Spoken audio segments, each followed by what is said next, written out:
जय हिंद दोस्तों। आज की वीडियो में हम बात करने वाले हैं आम आदमी बीमा योजना के बारे में। हम आम आदमी बीमा योजना से जुड़ी हुई टोटल जानकारी इस वीडियो में आपको प्रदान करने वाले हैं, तो आप इस वीडियो के अंत तक बने रह सकते हैं। इस वीडियो में हम आम आदमी बीमा योजना के टॉपिक कवर करने वाले हैं, जैसे कि आम आदमी बीमा योजना क्या है, इस योजना के तहत कितना लाइफ इंश्योरेंस आपको प्रदान किया जाता है, आम आदमी बीमा योजना के तहत प्रीमियम कितना देना होता है, आम आदमी बीमा योजना के तहत कौन कौन आवेदन कर सकता है और कौन कौन आवेदन नहीं कर सकता है, किस प्रकार से आप इस लाइफ इंश्योरेंस स्कीम में आवेदन कर सकते हैं, आवेदन करने के लिए आपके पास क्या क्या डॉक्यूमेंट्स होने चाहिए, किस प्रकार से आप इस लाइफ इंश्योरेंस स्कीम में क्लेम के लिए अप्लाई कर सकते हैं, ये सारे टॉपिक हम इस वीडियो में कवर करने वाले हैं। तो आप इस वीडियो को अंत तक जरूर देखें। और एक छोटी सी रिक्वेस्ट है दोस्तों कि यदि आप हमारे यूट्यूब चैनल पे पहली बार आए हो तो आप हमारे इस यूट्यूब चैनल को सब्सक्राइब कर सकते हैं। यह एक सामाजिक सुरक्षा योजना है। इस योजना का लाभ ग्रामीण क्षेत्र के भूमिहीन परिवारों को दिया जाता है, जो कि निम्न आय वर्ग के तहत आते हैं, जिनकी आर्थिक स्थिति बहुत कमजोर होती है। इस प्रकार के परिवारों को इस लाइफ इंश्योरेंस स्कीम का लाभ प्रदान किया जाता है। इस योजना के तहत मृत्यु को, स्थायी विकलांगता को, पूर्ण विकलांगता को कवर किया गया है। LIC के द्वारा इस योजना को चलाया जाता है, इसलिए इसे LIC आम आदमी बीमा योजना भी कहा जाता है। इस योजना के तहत प्रीमियम का वार्षिक रूप से आपको भुगतान करना होता है। इस लाइफ इंश्योरेंस स्कीम के तहत दुर्घटना, मृत्यु और विकलांगता पॉलिसी धारक से किसी भी प्रकार का प्रीमियम नहीं लिया जाता है। यदि किसी व्यक्ति की प्राकृतिक कारणों से मृत्यु हो जाती है तो LIC के द्वारा उसके परिवार को एक मुश्त 30,000 रूपए की बीमा राशि प्रदान की जाती है। इस योजना के तहत छात्रवृत्ति को भी शामिल किया गया है। अब बात कर लेते हैं दोस्तों कि आम आदमी बीमा योजना के तहत आपको कितना लाइफ इंश्योरेंस प्रदान किया जाता है। प्राकृतिक कारणों से मृत्यु होने की स्थिति में 30,000 रूपए का लाइफ इंश्योरेंस दिया जाता है। दुर्घटना में पूर्ण रूप से स्थायी विकलांगता, दोनों आंखों अथवा 2 अंगुलियों की विकलांगता, दुर्घटना में 1 आंख और 1 अंगुली की विकलांगता पर 75,000 रूपए का लाइफ इंश्योरेंस कवरेज प्रदान किया जाता है। दुर्घटना में 1 आंख अथवा 1 अंगुली की विकलांगता की स्थिति में 37,000 रूपए और दुर्घटना में मृत्यु होने की स्थिति में 75,000 रूपए तक का लाइफ इंश्योरेंस प्रदान किया जाता है। अब बात कर लेते हैं कि आम आदमी बीमा योजना के तहत प्रीमियम कितना देना होता है। इस योजना के तहत अगर 30,000 रूपए तक का लाइफ इंश्योरेंस होता है तो इसके लिए 200 रूपए हर साल का प्रीमियम देना होता है, जिसमें से सामाजिक सुरक्षा निधि से 50% प्रीमियम राज्य सरकार, संघ क्षेत्र के द्वारा वहन किया जाता है और अन्य पेशेवर समूह के मामले में 50% प्रीमियम नोडल एजेंसी और सदस्य या फिर राज्य सरकार या संघ क्षेत्र के द्वारा वहन किया जाता है। अब बात कर लेते हैं कि LIC आम आदमी बीमा योजना के लाभार्थी कौन कौन है, किस प्रकार से व्यवसाय से जुड़े हुए लोग इस योजना का लाभ ले सकते हैं। तो यहाँ पर व्यवसाय का नाम लिखा हुआ है दोस्तों, यह लिस्ट आप चेक कर सकते हो। इस वेबसाइट का लिंक आपको इस वीडियो के डिस्क्रिप्शन में मिल जाएगा, वहाँ पर जाकर के आप इस योजना के बारे में अधिक जानकारी ले सकते हो और यह लिस्ट चेक कर सकते हो। अब आम आदमी बीमा योजना के लाभ के बारे में कुछ जानकारी प्राप्त कर लेते हैं। जैसा कि हमने बताया आपको कि असंगठित क्षेत्र में काम करने वाले ग्रामीण क्षेत्र के परिवारों को इस योजना का लाभ दिया जाता है। इस योजना में मृत्यु के साथ साथ विकलांगता को भी कवर किया गया है और छात्रवृत्ति को भी कवर किया गया है। लाभार्थी के परिवार में कम से कम 2 बच्चे बिना ब्रेक की शिक्षा प्राप्त कर सकते हैं। इस योजना के तहत 9वीं से 12वीं के बीच पढ़ने वाले अधिकतम 2 बच्चों को 300 रूपए प्रति बच्चे के हिसाब से छात्रवृत्ति प्रदान की जाती है और इसका भुगतान 6 मई के आधार पे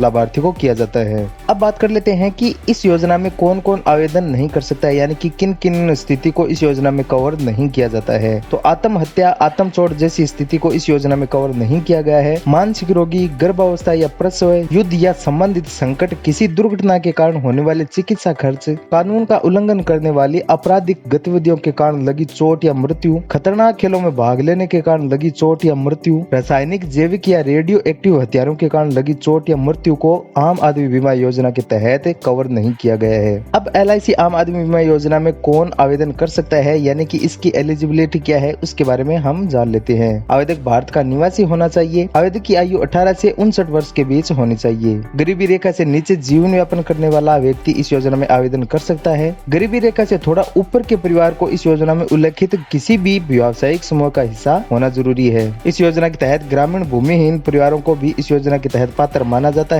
लाभार्थी परिवार का मुख्य शिक्षा होना चाहिए और परिवार में केवल एक कमाई करने वाला व्यक्ति होना चाहिए। आवेदन करने के लिए आपको निम्न डॉक्यूमेंट्स देने होते हैं, जैसे कि आवेदक का आधार कार्ड, सरकारी विभाग के द्वारा जारी पहचान पत्र, राशन कार्ड, जन्म प्रमाण पत्र, विद्यालय प्रमाण पत्र के साक्ष्य, voter ID card, mobile number और पासपोर्ट साइज फोटो। अब बात कर लेते हैं कि आप इस योजना में आवेदन किस प्रकार से कर सकते हैं। तो ऑनलाइन आवेदन करने के लिए आप LIC की ऑफिशियल वेबसाइट पे जाकर के आवेदन कर सकते हैं। ऑफिशियल वेबसाइट का लिंक आपको इस वीडियो के डिस्क्रिप्शन में मिल जाएगा। और ऑफलाइन आवेदन करने के लिए आपको सबसे पहले LIC के नोडल एजेंसी में जाना होगा। वहाँ से आपको आम आदमी बीमा योजना आवेदन फॉर्म प्राप्त करना होगा। उस फॉर्म में मांगी गई सभी जानकारी सही एंटर करनी होगी, अपने डॉक्यूमेंट्स अटैच करने होंगे और फिर LIC के ऑफिस में जाकर के इस फॉर्म को आपको जमा करवाना होगा। इस प्रकार से आप इस योजना में आवेदन कर सकते हैं। इस योजना के बारे में अधिक जानकारी लेने के लिए आप इन नंबरों पे SMS भी कर सकते हैं और आम आदमी बीमा योजना के बारे में अधिक जानकारी प्राप्त कर सकते हैं। अब बात कर लेते हैं दोस्तों कि आप आम आदमी बीमा योजना के तहत क्लेम के लिए किस प्रकार से आवेदन कर सकते हैं।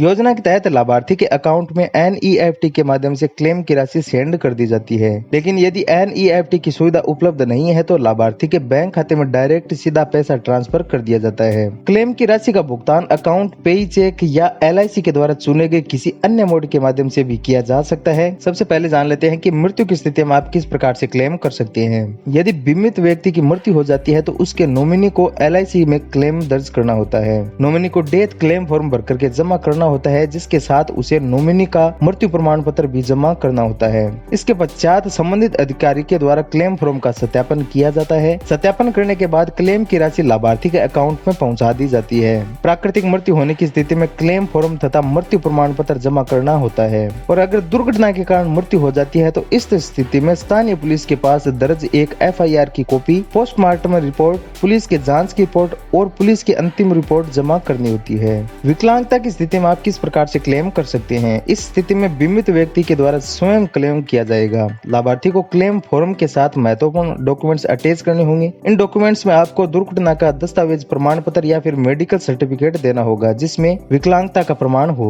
इसके पश्चात अधिकारी के द्वारा क्लेम फॉर्म का सत्यापन किया जाता है। सफलतापूर्वक सत्यापन होने के बाद में लाभार्थी के अकाउंट में पैसा ट्रांसफर कर दिया जाता है। छात्रवृत्ति की स्थिति में आप किस प्रकार से क्लेम कर सकते हैं। LIC आम आदमी बीमा योजना के तहत बीमित व्यक्ति के बच्चों को भी छात्रवृत्ति प्रदान की जाती है। छात्रवृत्ति की यह राशि 100 रुपए प्रति माह होती है और यह छात्रवृत्ति 6 महीने के अंतराल पर प्रदान की जाती है। लाभार्थी को हर 6 महीने में छात्रवृत्ति प्राप्त करने के लिए क्लेम करना होता है। क्लेम करने की प्रक्रिया कुछ इस प्रकार से है। बीमित व्यक्ति के बच्चे के द्वारा छात्रवृत्ति लाभ के लिए आवेदन पत्र भरना होता है और यह फॉर्म 6 महीने के अंतराल पर भरा जाएगा। फॉर्म जमा करने के बाद नोडल अधिकारी के द्वारा फॉर्म का सत्यापन किया जाता है। नोडल अधिकारी के द्वारा सत्यापन के बाद LIC के पेंशन एंड ग्रुप स्कीम को सभी छात्रों की सूची भेज दी जाती है और इस सूची में छात्र का निम्न विवरण भेजा जाता है, जैसे कि छात्र का नाम, उसके विद्यालय का नाम, छात्र की कक्षा, बिल सदस्य का नाम, बीमित व्यक्ति के पॉलिसी संख्या, बैंक अकाउंट डिटेल आदि सेंड की जाती है। फॉर्म सफलतापूर्वक सत्यापन होने के बाद छात्रवृत्ति की राशि लाभार्थी के खाते में वितरित कर दी जाती है। छात्रवृत्ति का लाभ प्रति वर्ष 1 जनवरी और 1 जुलाई को 6 मई के आधार पर दिया जाता है। फॉर्म का सत्यापन होने के बाद छात्रवृत्ति की राशि लाभार्थी के अकाउंट में ट्रांसफर कर दी जाती है। तो दोस्तों, यह थी आम आदमी बीमा योजना। अगर आप भी इस योजना का लाभ लेना चाहते हैं तो आप इसमें आवेदन कर सकते हैं। और अगर आपको यह वीडियो अच्छा लगा तो आप प्लीज इस वीडियो को लाइक करते जाएं।